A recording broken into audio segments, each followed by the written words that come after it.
Quel accueil, ça fait chaud au cœur. Ah, vous êtes incroyable, merci. Déjà, vous m'accueillez avec plus d'enthousiasme que mes parents quand je suis né. Ouais. Je vous jure, eux, ils ont juste dit « Ah, un de plus ». Pourtant, j'étais le premier, c'est ça le problème. Non, je rigole. En plus, en ce moment, je suis content parce que j'ai ma mère à la maison, ça fait trop du bien. Ça fait plus de 10 ans qu'elle habite plus en France. Là, on est ensemble, c'est cool. Juste, j'avais oublié à quel point elle est zinzin. Elle adore les émissions sur les tueurs en série. Elle regarde ça du matin jusqu'au soir. Et je sais qu'il y en a beaucoup dans la salle, et vous avez le droit. Juste, ne regardez pas ça avec les enfants, par pitié.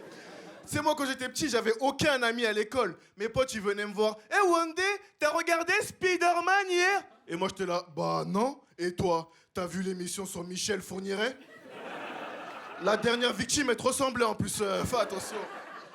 Et je sais pas pourquoi en France, on adore les criminels. Je pense que c'est de la faute des médias aussi. Je trouve qu'ils les respectent trop. Regardez le nom qu'ils leur donnent. Le désosseur de Nancy. Le loup de Haute-Garonne. Alors que nos personnalités publiques, François Hollande par exemple.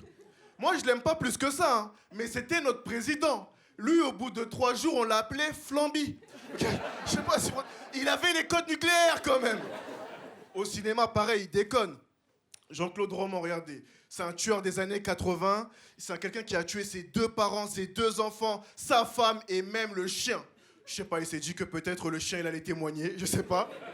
Et lui, au cinéma, il a été interprété par Daniel Auteuil. Daniel Auteuil qui joue Ta vie au cinéma, acteur césarisé. Et le film est incroyable. François Hollande, encore une fois. Et lui, il a été interprété par Grégory Gadebois. Oui, moi aussi, je sais pas qui est ce mec, ok? Non, mais je sais pas si vous vous rendez compte dans quelle société on vit. C'est fou. Ça veut dire que moi, en tant qu'humoriste, le message, c'est que je serai peut-être jamais connu dans ma vie. Et c'est pas grave, j'aime ce que je fais.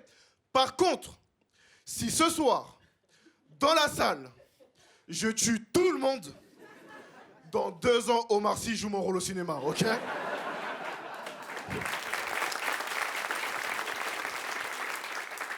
Par contre, si je sauve 3 personnes dans la rue, là, ils vont donner mon rôle à Anthony Cavana. Ça va passer sur France 2 après Capitaine Marlowe. Ils en auront rien à faire. Mais bon, il y a un truc qui me rassure sur les Français, c'est qu'on est curieux, mais ça va pas plus loin, ok? Je sais que les tueurs en série, on veut pas être affilié à eux, et ça me rassure. Parce que la dernière fois, je passais à côté de ma mère, et vu qu'elle a tout vu, elle se refaisait le procès de Guy Georges. Voilà, c'est un peu son classique. C'est un peu son France 98, ok? Et tu sais, je passe à côté, et j'entends qu'à son procès, Guy Georges, il a porté un t-shirt Embro. Et quand il a porté la marque Embro, la marque, elle avait chuté en France. Parce que les gens, ils voulaient pas être associés à une marque qui a été portée par un tueur en série. Donc Embro, ça a chuté. Mais moi, quand j'ai vu ça, je me suis dit, putain! Ça veut dire, depuis toutes ces années, il suffisait d'un meurtre pour faire chuter des iguales. Un meurtre, je vous jure. Cette marque de merde, je la déteste. Il suffisait qu'une prof d'espagnol tire sur un élève et là, c'est bon. Il n'y avait plus de désiguales. J'aurais tellement dû y penser. Mais bon, désiguales, si à moins de gratter un t-shirt, on est là. On est là quand même. Non, mais voilà, les tueurs en série, c'est un truc de fou. Après, je suis quand même content d'avoir ma mère à la maison. Mais elle me met la pression. Elle me met la pression parce qu'elle me dit « Ouais, t'as 30 ans, t'es pas encore marié et tout. » Et le mariage, ouais... je prends mon temps. En fait, c'est pas que je crois pas au mariage, c'est juste que je crois un tout petit peu plus au divorce. Voilà, tout simplement. Non, mais il y a trop de divorces en France. Un mariage sur 2 ne dure pas plus de 9 ans. Tu sais, les gens, ils divorcent, ils se remarient, ils redivorcent. Regardez Benjamin Castaldi, par exemple. Il a divorcé 3 fois. Il s'est marié 4 fois. Il a le droit, aucun jugement. Juste, est-ce qu'on pense aux invités qui viennent pour la 4e fois, tu vois? C'est sûr, ils doivent en avoir marre, ils doivent être au fond de la salle. Mec, t'aimes bien? J'ai préféré le 2e. C'est sûr. Et je pense inconsciemment, c'est aussi un peu à cause de mes parents, parce que mes parents, ils ont divorcé quand j'étais jeune.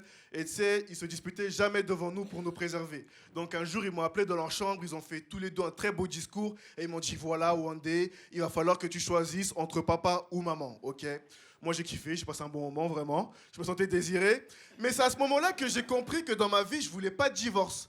Parce que j'ai réalisé, au moment de faire mon choix, qu'on pense souvent que la juge, elle veut pas donner la garde au papa. Mais en vrai, même les enfants, ils n'ont pas envie d'aller avec le papa. Hein. Moi, j'ai fait semblant d'hésiter un peu. Après, je regardais mon père, j'étais en mode, mec, Avec toi, je suis même pas sûr de rester en vie. Arrête de faire semblant, tu crois même pas en ce que tu dis. Même toi, t'as envie de venir avec maman. Arrête tes bêtises. Non, mais pour finir, c'est bien d'avoir ma mère à la maison, mais juste, c'est un peu gênant. C'est un peu gênant parce que ma mère, faut savoir que tout le monde aurait aimé la voir comme maman. Ok, elle est trop gentille, il y a beaucoup de gens, ça leur a évité des problèmes. Là, le souci qui est gênant, c'est qu'elle pense à 100% que si je suis pas marié, c'est parce que je suis gay. Ok. Elle pense que je suis gay, et elle pense que si je fais pas mon coming out, c'est parce que j'ai peur de sa réaction. Donc tous les jours, elle essaie de me faire comprendre que ça la dérangerait pas. Mais juste, je suis pas gay. Mais elle veut pas lâcher l'affaire. Tu sais, des fois, on regarde la télé, il y a deux hommes qui s'embrassent, et elle me regarde en mode... Je connais ton petit secret.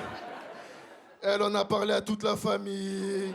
Elle en a parlé à mes oncles. Ils me font tous des sourires. Vous allez trouver bizarre ce que je vais vous dire là, mais plus le temps il avance et plus j'ai peur de leur annoncer que j'aime les femmes. Je sais pas comment faire.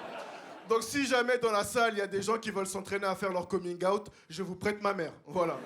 Vous, ça vous fait de l'entraînement. Elle est contente. Et moi, ça me fait du repos. Merci les amis, merci beaucoup. Du veux pour